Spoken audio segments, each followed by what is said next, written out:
사랑하는 성도 여러분, 11월 8일 화요일 아침입니다. 오늘 하루도 하나님의 말씀 붙들고 승리하는 하루가 되시기를 주님의 이름으로 축원드립니다. 오늘부터 14일 동안 우리는 호세아서를 한 장씩 읽고 묵상하게 되겠는데요. 오늘은 그 첫날이기 때문에 제가 호세아서의 큰 그림인 개요를 잠깐 설명하고 그리고 호세아 1장에 관한 말씀을 함께 나누도록 하겠습니다. 오늘 말씀 먼저 읽게 될 텐데 호세아서 1장 2절의 말씀입니다. 여호와께서 처음 호세아에게 말씀하실 때 여호와께서 호세아에게 이르시되 너는 가서 음란한 여자를 맞이하여 음란한 자식들을 낳으라. 이 나라가 여호와를 떠나 크게 음란함이니라 하시니. 아멘. 우리가 이제 선지서, 구약 성경의 선지서를 읽게 될 때에는 선지서의 중요한 부분 세 가지를 먼저 알고 읽게 될 때 선지서를 더 쉽게 이해할 수가 있습니다. 첫째로는 뭘 알아야 되냐면 이 선지자가 어느 나라를 대상으로 메시지를 전했는가, 활동했는가, 그것을 알아야 됩니다. 주로 구약의 선지자들, 선지서들은 대부분 분열왕국 시대 그리고 그 이후에 포로 귀환 시대에 활동했기 때문에 그 어느 나라인지를 확실히 알아야 됩니다. 남쪽 유다인가, 북쪽 이스라엘인가, 아니면 더 위에 있는 아수르인가, 에돔인가, 아니면 포로 중에 있는 유다인들인가, 이런 것들을 알아야 돼요. 대상을 알아야 됩니다. 이 선지자가 활동했던 대상을 알아야 되고, 두 번째는 시기를 알아야 되는데 이 시기는 어느 왕 때에 이 선지자가 활동했는가, 그리고 세 번째로는 이 선지자가 전한 메시지가 무엇인가, 이 세 가지를 알고 성경을 읽게 될 때 그 선지서를 쉽게 이해할 수가 있겠습니다. 오늘 우리가 읽게 된 그 호세아서는요, 구약 성경 소선지서의 첫 번째 나오는 성경이고요. 소선지서 12권 중에서는 분량이 가장 많은 14장으로 구성이 되어 있습니다. 자, 호세아서를 잠깐 함께 보도록 하겠습니다. 호세아라는 이름은 성경에 흔히 등장하는 이름입니다. 호세아 또는 여호수아, 예슈아, 예수, 이런 이름들이 다 같은 히브리 어원에서 나왔습니다. 구원, 호세아라는 말은 구원이라는 뜻이고요. 여호수아, 또 예슈아, 예수는 여호와가 구원이시다, 이런 뜻입니다. 여호와가 구원이시다, 이런 뜻의 이름이 하나님의 아들에게 붙여짐으로 인해서 자기 아들을 그들의 죄에서 구원할 자, 이런 뜻으로 나타내게 되었습니다. 다 같은 히브리 어원을 가지고 있고요. 구약 시대에는 아주 흔한 이름이었습니다. 북쪽 이스라엘의 마지막 왕 이름도 호세아지요. 그리고 두 번째로는 이 선지자가 어느 나라를 대상으로 활동했는가, 그것을 알아야 되는데 호세아 선지자는요, 북이스라엘을 대상으로 활동한 선지자입니다. 주로 대부분의 선지자들이 남쪽 유다에 많은 선지자들이 있었지만 북이스라엘에 하나님께서 보내신 메시지를 전달하는 선지자들이 있었는데 호세아가 북이스라엘을 대상으로 한 선지자였습니다. 호세아가 활동했던 시기는 기원전 755년에서 710년 동안, 약 45년 동안 아주 긴 시간 동안 활동을 했는데요. 이 시기가 언제냐? 북이스라엘의 멸망하기 한 40년, 50년 전의 시기인 것이죠. 북이스라엘이 언제 멸망했습니까? BC 기원전 722년에 멸망을 했으니까 호세아 선지자는 그 북이스라엘이 멸망하고도 한 10여 년 정도 더 활동을 한 것을 알 수가 있습니다. 호세아 선지자가 활동했을 때의 왕들이 나와 있지요. 여로보암 2세 때 사실 호세아 선지자가 처음 하나님의 부름을 받았다, 오늘 1절에 그렇게 기록을 하고 있는데, 사실은 여로보암 2세는 40년 동안 왕위에서 통치를 했는데요. 그러니까 아마 여로보암 2세가 죽기 한 2년 전부터 호세아가 활동을 한 것 같습니다. 여로보암 2세가 40년 동안 북이스라엘을 통치한 다음에 그 뒤를 이어서 그의 아들 스가랴가 왕이 되었습니다. 그런데 이 스가랴는요, 사실 6개월밖에 왕으로 통치를 하지 못했어요. 그 밑에 있던 신하 살롬이라는 사람이 스가랴를 죽이고 왕이 되었습니다. 이것을 뭐라고 말하냐면 우리나라 말로는 역성혁명이라고 그러죠. 왕의 성이 바뀌었어요. 아들이 왕이 되고 그 아들이 왕이 돼야 되는데 그 아들을 죽이고 다른 성을 가진 사람이 왕이 되는 것이죠. 그래서 살롬이 왕이 됐는데 사실은 살롬이 왕이 된 지 한 달 만에 다시 므나헴이라고 하는 사람에 의해서 죽게 되고 므나헴이 왕위를 차지하게 됩니다. 여러분, 왕이 한번 바뀔 때마다 아들이 물려받는 것도 아니고 전혀 다른 사람이 이 왕위를 차지하기 위해서 얼마나 많은 피해 그런 역사가 일어났겠습니까? 얼마나 많은 살육이 일어났겠어요? 왕만 죽였겠습니까? 그 주변에 있는 가족 친척들을 다 죽여야 왕이 되는 것이죠. 이스라엘 말기에 이런 엄청난 혼란의 시기가 있었다라고 하는 것이죠. 므나헴이 10년 동안 통치를 한 다음에 그 아들 부가히야가 왕위를 물려받았어요. 그러나 또 부가히야가 2년 만에 왕위에 오른 지 2년 만에 다시 베가라는 사람이 부가히야를 죽이고 왕위에 올랐어요. 그리고 20년 동안 통치를 했지만 또다시 그의 아들이 아니라 호세아라는 사람에 의해서 죽임을 당하고 호세아가 9년 동안 왕위를 차지하고 북이스라엘이 멸망을 당하게 되었습니다. 여러분, 이 호세아 선지자가 활동했을 때에 이스라엘이 얼마나 혼란스러웠습니까? 얼마나 많은 혁명이 일어났습니까? 왕위가 바뀌었습니까? 이런 시대에 바로 호세아가 활동을 했다라고 하는 것이죠. 호세아 선지자의 전한 메시지는 이것입니다. 이스라엘을 향한 하나님의 집요한 사랑이다. 이렇게 혼란스러운 나라 상황 속에서, 그리고 이스라엘이 얼마나 죄악된 삶 가운데 있었습니까? 우상 숭배에 빠져 있었습니까?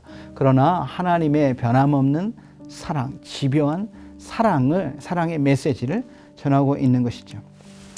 호세아서를 그림으로 그린다면 이렇게 그릴 수가 있어요. 이 여자가 누굽니까? 바로 매춘부 고멜이죠. 그런데 이 호세아 선지자에게 하나님께서 이 매춘부, 음란한 여자를 찾아가서 음란한 여자와 결혼하라 이렇게 말해요. 그리고 그 이유를 이스라엘이 이같이 내 앞에서 범죄합니다 이렇게 말하고 있습니다.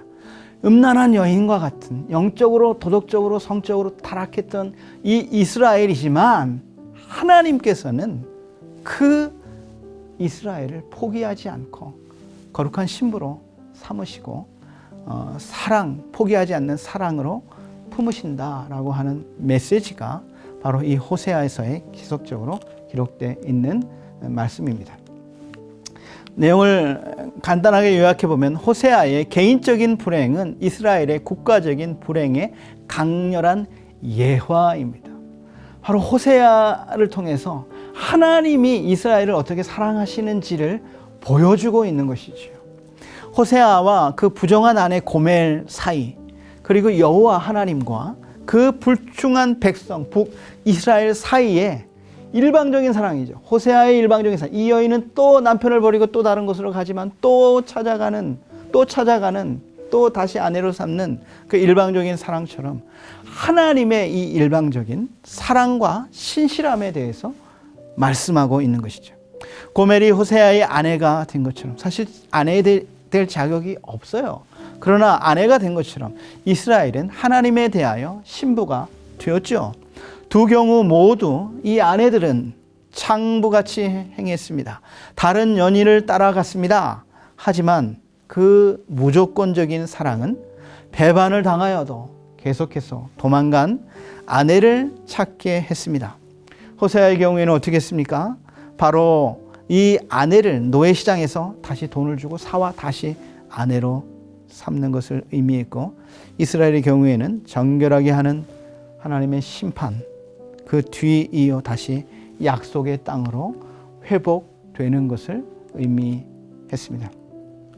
호세아서는 크게 14장으로 되어 있는데 크게 딱 둘로 나눌 수가 있습니다. 1장부터 3장까지는 가늠한 아내와 신실한 남편 호세아에 관한 이야기, 이것이 강렬한 예화이죠. 그것을 통해서 가늠한 이스라엘과 또한 신실한 하나님의 끊을 수 없는 사랑에 관한 이야기가 4장부터 14장까지 기록이 되어 있습니다.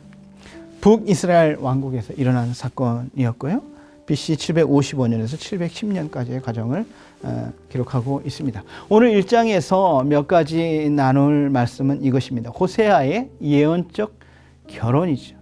호세아의 결혼은 강렬한 하나님의 사랑에 대한 예화가 된다, 이렇게 말씀하고 있죠. 1장 2절에 하나님께서 호세아에게 말씀하십니다. 너는 가서 음란한 여자를 맞이하여 음란한 자식을 낳으라. 정말 이해할 수 없는 거룩한 하나님의 선지자에게 하나님께서 명령하신 것이 음란한 여자, 창부, 매춘부를 찾아가서 그 여인을 아내로 맞으라. 그러면서 그 이유를 뭐라고 말합니까? 이 나라, 북이스라엘 이 나라가 바로 여호와를 떠나 크게 음란함이니라. 이 나라의 영적인 상태를 말하고 있는 것이죠. 하나님을 떠난 상태를 음란한 모습으로 표현을 하고 있는데요. 사실은 영적으로만 음란한 것이 아니라 하나님을 떠나게 되면요, 당연하게 따라오는 것이 있어요. 그것이 무엇이냐면 그 신앙적인 타락은 반드시 도덕적인 타락, 성적인 타락을 같이 가지고 오게 됩니다. 그래서 이스라엘 백성들이 하나님만을 떠난 게 아니에요.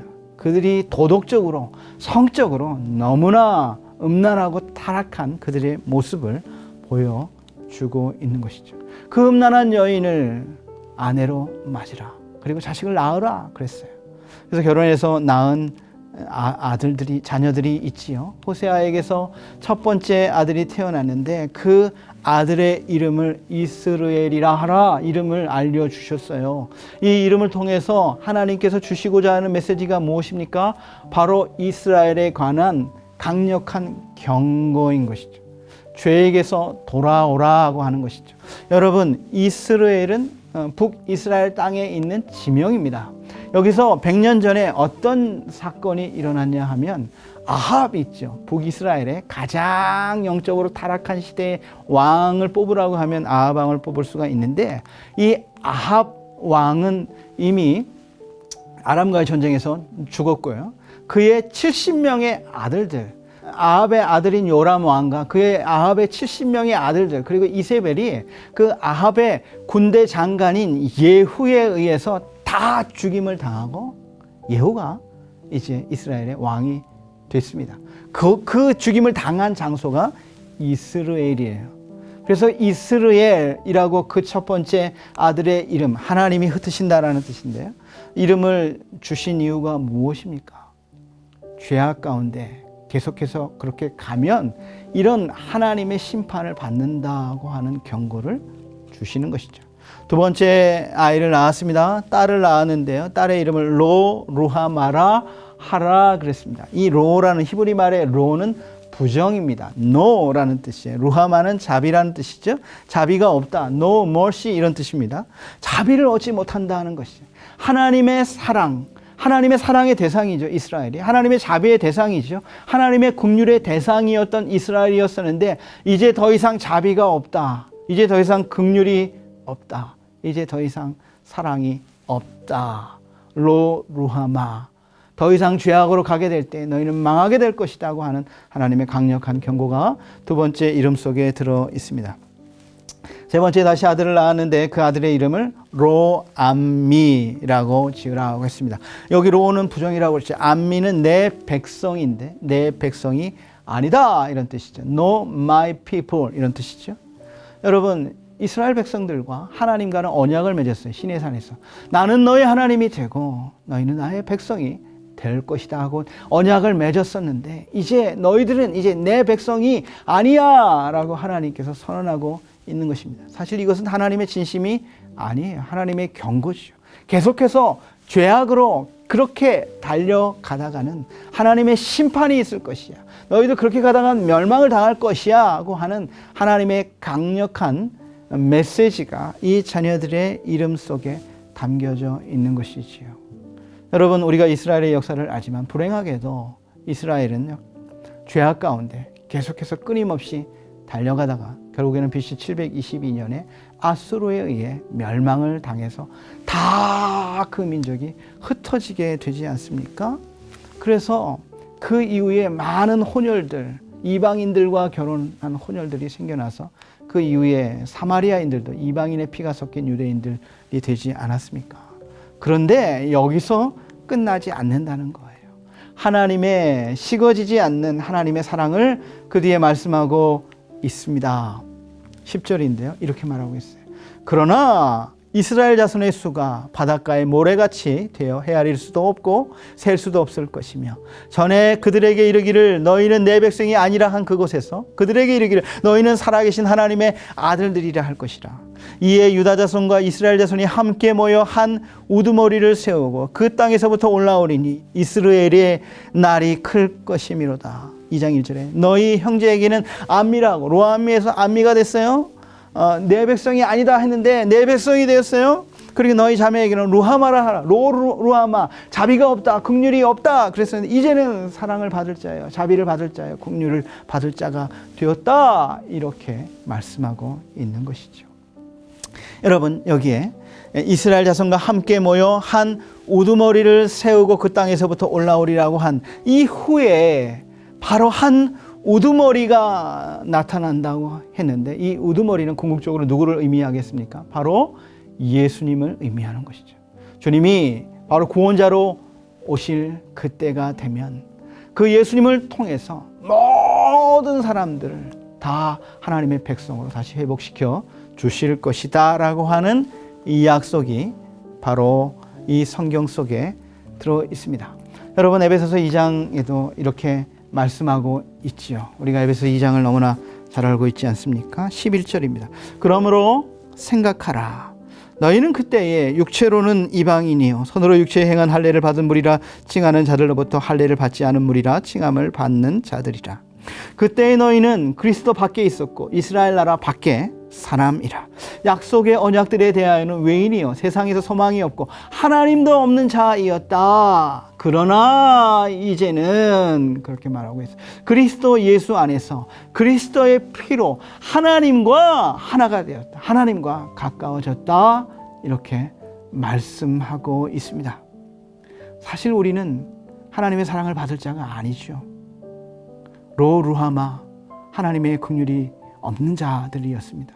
로암미 하나님의 백성이 아니었습니다. 그러나 그리스도의 피로 하나님과 가까워졌다. 이렇게 오늘 성경이 우리에게 말씀하고 있습니다. 사랑하는 성도 여러분, 오늘 우리를 하나님의 사랑에서 끊을 이 세상에 어떤 것도 없습니다. 때로는 우리가 실패할 수도 있고요. 우리가 죄악에 빠질 수도 있고요. 우리가 하나님을 거부할 수도 있지만 우리를 찾아오시고 우리를 포기하지 않으시는 그 하나님의 사랑은 변함이 없다라고 하는 것이죠.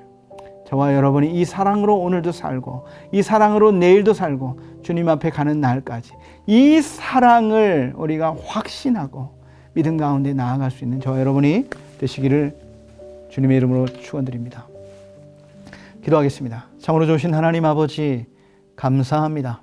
영원히 죄악 중에 빠져 하나님의 은혜에 나아갈 수 없는 하나님의 자비와 긍휼의 대상이 아니었고 하나님의 백성이 아니었던 우리들이지만 그리스도를 통하여 그리스도의 은혜를 통하여 우리를 하나님의 자녀, 하나님의 거룩한 백성 삼아 주신 것을 감사합니다. 하나님, 죄를 미워하시고 공의의 하나님께서 죄를 때로는 징계하시고 심판하시지만 우리를 향하신 하나님의 사랑에는 변함이 없고 끝이 없다는 오늘 약속의 말씀을 오늘 다시 의지하며 주님 앞으로 나아갑니다. 이 사랑으로 살게 하시고 이 사랑으로 승리하는 우리 모두가 되게 하여 주옵소서. 예수님의 이름으로 기도드리옵나이다. 아멘.